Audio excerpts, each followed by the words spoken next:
يا رسول الله. ربك ربك جل من رباك، ورعاك في كنف الهدى وحماك،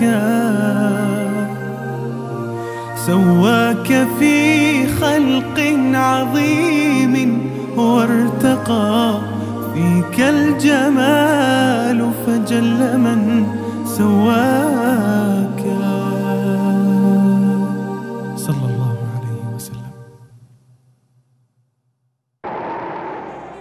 برنارد شو الإنجليزي ولد في مدينة كانيا، له مؤلف أسماه محمد، وقد أحرقته السلطة البريطانية.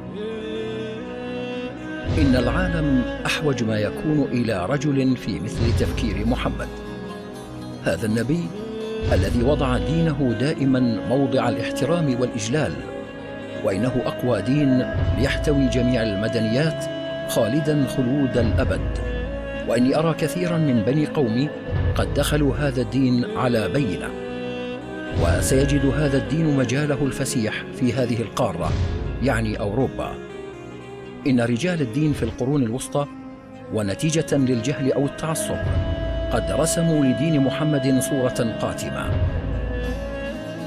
لقد كانوا يعتبرونه عدوا للمسيحية، لكنني اطلعت على أمر هذا الرجل فوجدته أعجوبة خارقة، وتوصلت إلى أنه لم يكن عدوا للمسيحية، بل يجب أن يسمى منقذ البشرية.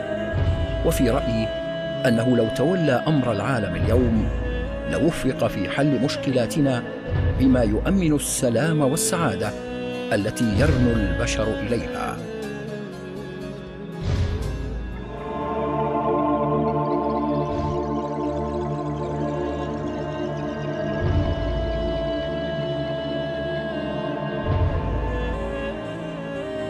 الدكتور شبرك النمساوي: